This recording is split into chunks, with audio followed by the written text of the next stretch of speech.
GF cheated on me with my friend, so I let her family read the dirty chat before she packed up. This happened over a decade ago. I was in my mid-20s and at the time no one really asked for all the details. I just gave everyone the short story, so I haven't told this story to that many people. I thought I would share it here as I think it is a pretty good revenge story. In the end, me and my ex-GF were together for almost 5 years. We lived together for about 3. She was like the perfect daughter, except she was pretty lazy and couldn't hold a job. The last year of our relationship was obviously pretty bad, very rocky, and to be honest just boring. But we decided we would stick together. I even bought an apartment for us since I was the only one with an income and I was also the only one who paid for it. This is how it ended. Friday I come home from work, greet my ex-GF, chat about the day, have a shower. After the shower I get dressed and go grab a cold beer from the fridge. I sit down by my PC and it doesn't even have time to boot up before I hear, "Babe, are you happy?" I'm not happy. I ask, "Happy?" "Yeah, I feel pretty good." And so on. I knew what she meant. She tells me she has thought about it and already made up her mind. She wants out of the relationship. At this point I have no more fight left in me. She has made up her mind and this is obviously happening. So we have a talk about it for about 2 hours. The talk went really well. She pretty much agreed on everything I said. I was right about everything and so on. Being broken up with sucks, but this time it was the easiest. I thought we were on the exact same page about how we are going to deal with the breakup and move forward. I even told her I wouldn't kick her out of the apartment. I would let her live in the apartment rent-free since she was unemployed until she finds a new place. I told her I don't want her to take whatever place she gets offered. I want her to move to a place or area she feels safe in and actually will enjoy living in. Like I mentioned, she agreed and said that everything I said seemed very reasonable. The breakup talk went really smooth. She tells me she will be staying at my mother's place over the weekend, so we can get some space. My mother was out of town at the time. Once my ex-GF left, I called up my friend and told him what just happened. He told me to come to his place first thing in the morning. We could go grab some breakfast, do something fun, and take my mind off things. On Saturday, I went over around noon to my friend's place. We had some deep talks, and he joked about a bunch of silly stuff my ex-girlfriend had said or done over the years, trying to keep my mind off the breakup. To sum up the day, this, of course, for some reason ended with us getting wasted and throwing a big party at my friend's place. I actually had a good time. I was about to text my ex-girlfriend in the middle of the night something like, "I'm really glad we are at least dealing with this breakup like adults, being upfront and all. You are still my best friend." But I actually erased it before I sent it and did not send her a single text. I came home from the party early Sunday morning, around 6 to 7 o'clock. I noticed there seemed to be things missing from the apartment, books and curtains, but my still drunk mind did not really process this, so I just went to bed. On Sunday, I woke up in the afternoon and could now clearly see things were missing. I started going through stuff and at some point I panicked. Like the hipster I am, I looked at my vinyl collection. I flipped through the records and as I suspected, one record was gone. It was a signed copy of a record I bought from the artist himself after a concert. It even had my name on it. "Best of luck and take it easy, Riff Grinder." I tried to call her but she would not answer the phone. I called my mother in case she would have been in touch with her, and I called her sister to ask if she had heard anything from her, but no other than the fact we broke up. About an hour later I get a call from my mother. She managed to get in touch with my ex-girlfriend, and it turns out she never even stayed at my mother's place. She had been spending the whole weekend at, let us call him Mike's place. Now at the time Mike was a friend of mine, a pretty good friend too. I thought the revenge part. I text my ex-girlfriend that I am happy to see you found a new place to live so quick since you obviously don't need me anymore. I thought I will pack up the remaining stuff you forgot to pick up during the night while I was away.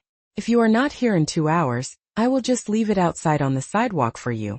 Almost those exact words, but in Swedish since I am Swedish, of course. She called me up a minute later, in panic, saying she can't make it in 2 hours as she needs to find a van or something that can fit all her stuff. She even asked me if I knew somebody who had a van we could borrow. I told her to get a rental and in 2 hours the stuff will be nicely packed up and waiting for her outside, and then hung up. I then proceed to actually pack up her stuff and she had a lot of stuff. At some point I find her old MacBook in her closet of all places. She had not used this computer in 2 years, but I could see the little LED light glowing, indicating it was charged. I opened the laptop, and to my surprise a Facebook page opens. She was logged into a fake account she had made with one conversation in her chat history, like dating back several months. I could not read it at the time as I was torn up and angry. I just scrolled to the first message to see it was like 4 to 5 months earlier that they had begun chatting through her fake profile.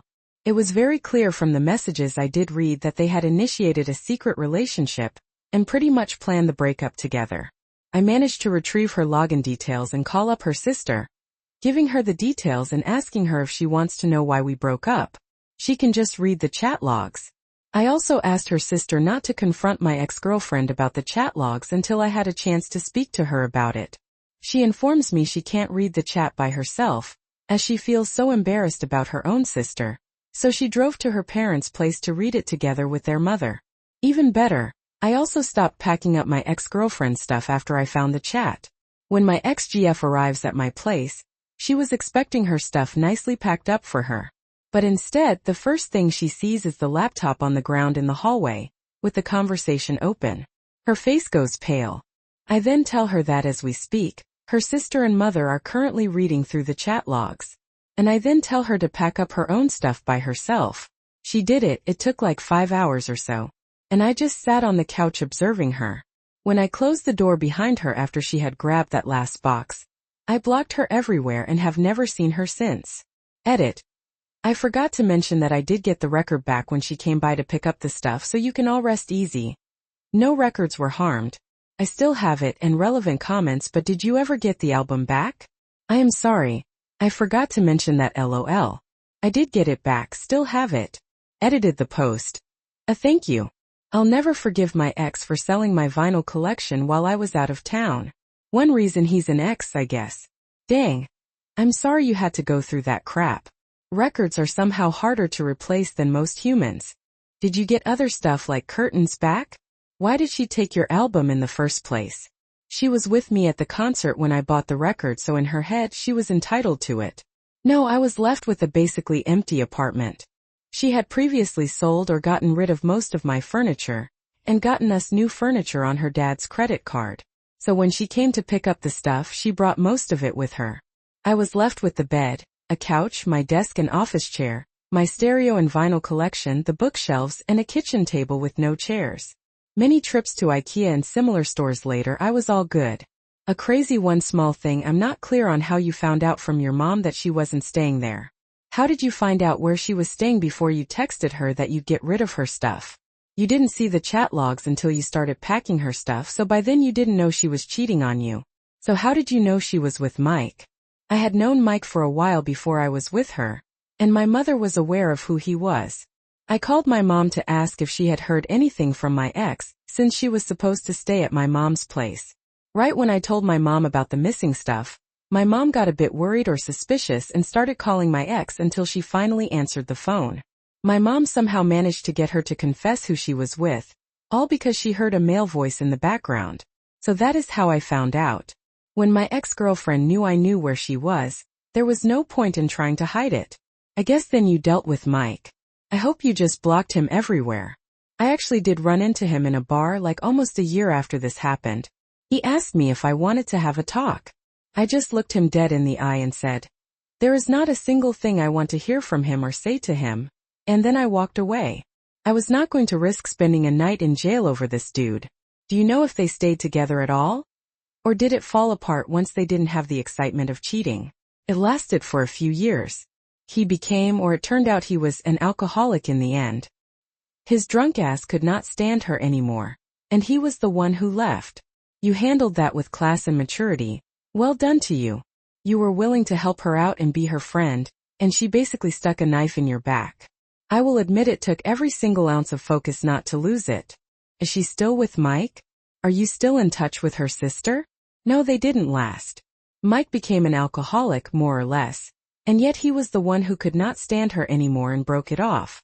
That is at least what I heard from her sister. I don't know much more of the details. Yeah, I am still in touch with her sister. She is actually one of my closest friends to this day. She had my back through all of this, and I forever owe her for that. She became part of my friend group, even though she lives like 6 hours from me, and we would meet a few times a year. We however don't get together for concerts, festivals, or weekend trips anymore because as you grow older, you also grow tired. Story 2. A close friend of mine who would absolutely love to gloat about this here, but can't because of rule number 4. It takes very little imagination to find the public notifications that the case generated, gave me the ND to tell this story. It begins with his impulsive decision to try out the paid features of a dating app for 1 week, for the usual reasons. Sometime in the middle of 2018, he says he clicked through the paywall, was prompted for a credit card number, which he provided, agreeing to pay $6.99. He saw nothing to indicate that it would be a recurrent billing. Of course this was naive, but being a guy who was just coming into the age where he had enough money to afford stuff like that, he didn't have much experience doing business with tech companies. He says he wasn't much more impressed with the paid features than the free ones and kind of just stopped opening the app, deleted it from his phone a couple of weeks later, and pretty much forgot about it.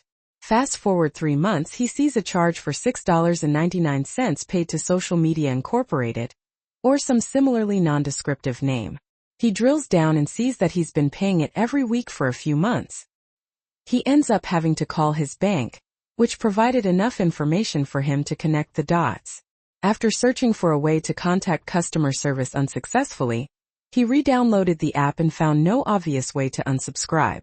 He followed the help links, which provided instructions that didn't work. Eventually, he found an email address and sent a succinct description of his problem, and received a flippant response, which regurgitated the instructions from the help pages in the app. This initiated a series of emails over the better part of a week. In these emails, he provided increasingly detailed information about the screens he was presented with, as he tried to follow their instructions. He received increasingly dismissive and even contemptuous responses, until he received a set of slightly modified instructions that included updating the app. There had obviously been a mistake, but there was no apology. At this point, the amount of time it cost him had added injury to insult. He requested a $45 refund for the weeks that he hadn't even had the app installed on his phone, and received a sneering denial in response. Figuring it was likely that others had been treated the same way, he simply Googled class action lawsuit against well-known dating app, and discovered that he was correct. A law firm that was only one area code away from his had filed a complaint on behalf of a class of people with similar complaints. He called the number, left a message, and got a return call about an hour later from an attorney that was eager to hear his story. He was asked to gather some bank statements, Google Play Store account records, and write a couple of paragraphs describing his experience. He provided this information in a neatly compiled PDF package a week or so later. There was a second interview with that attorney and one of his colleagues, ending with them inviting him to be the lead plaintiff in their class action lawsuit.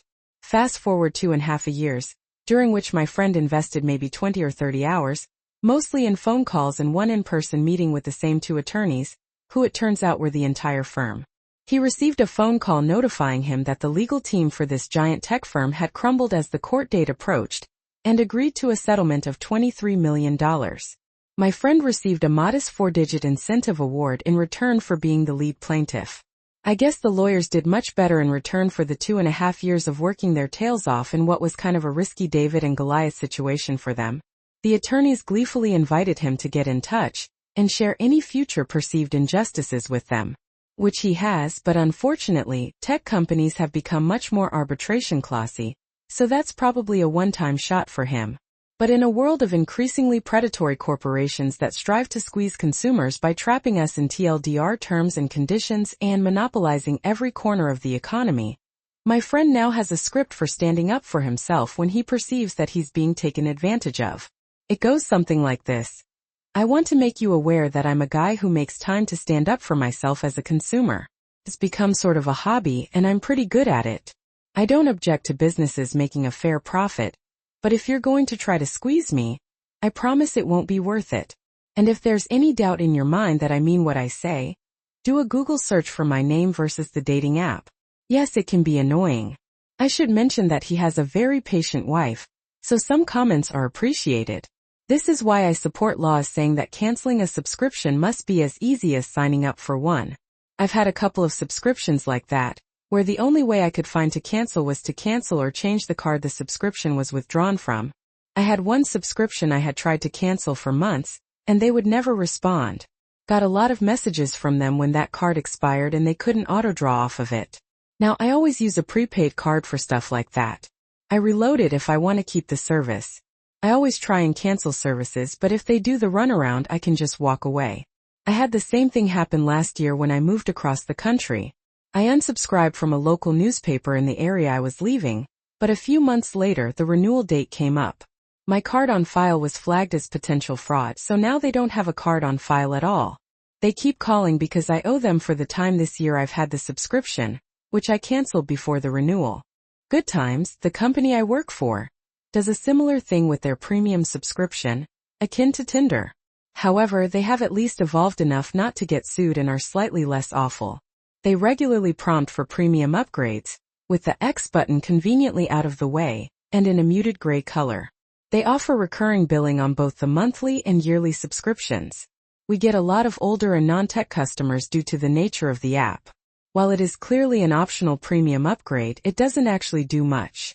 Many people sign up thinking that's just what you have to do to use the app. Also, while it is clearly stated as a recurring subscription, a year or a month is a long time, and tons of people just don't read what they are buying or simply forget. We get a lot of customers upset they were billed again at the next cycle. Lastly, they will give refunds if you forgot to cancel, or didn't realize it was recurring. We even get people who swear they never signed up for premium but they did. Entering your credit card details is the only possible way to get billed in our system. We can't hack your App Store account.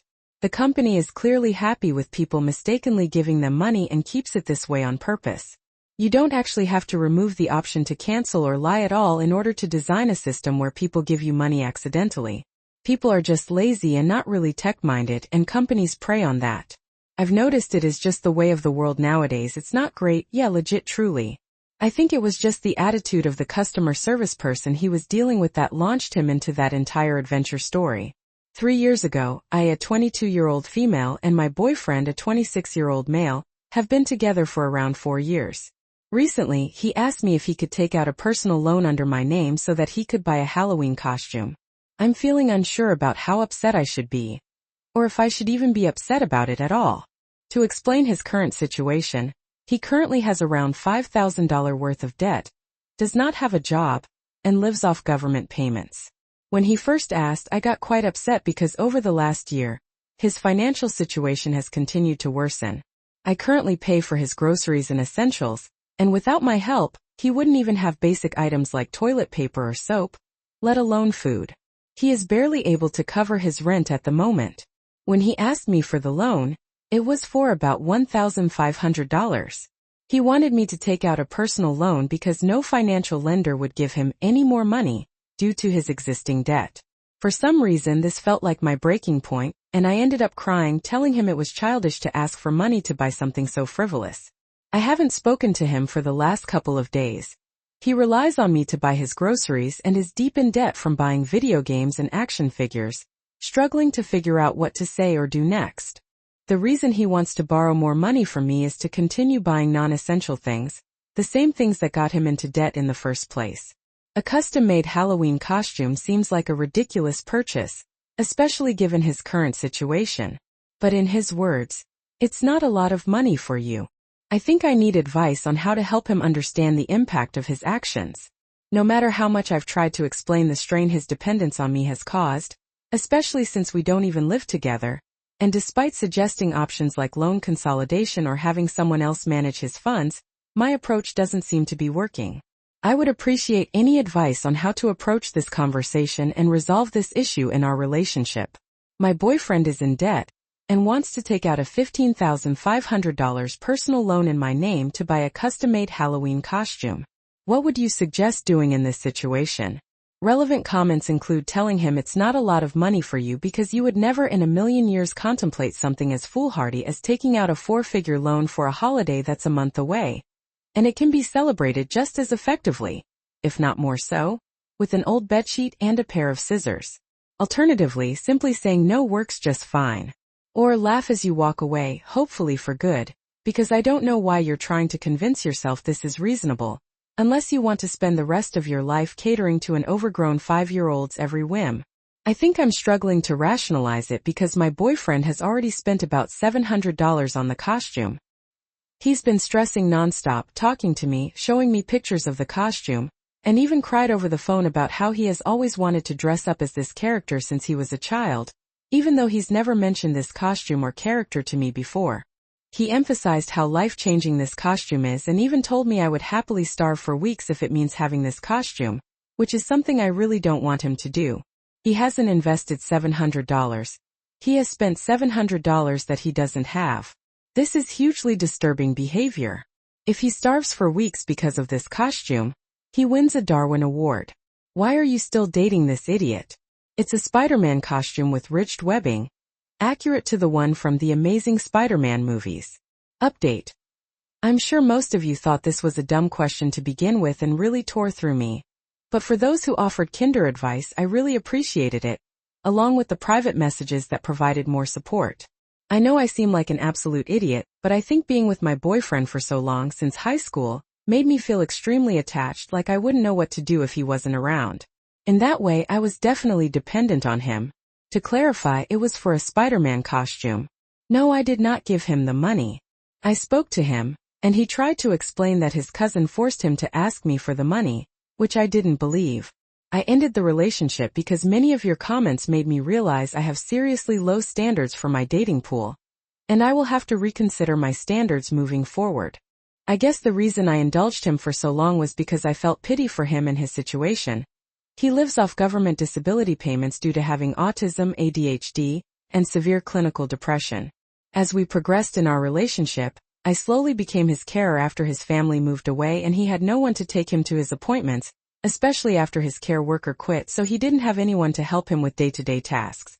I understand now that should have never been my job, and blurring those lines made me become financially and emotionally used because he had no one else to depend on. Anyway, I have broken up with my boyfriend. I will try to listen to your advice and find someone who is more on my level of stability and self-reliance. Thank you everyone for listening and giving me the wake-up call I needed to get out before I committed to marry or having children with him.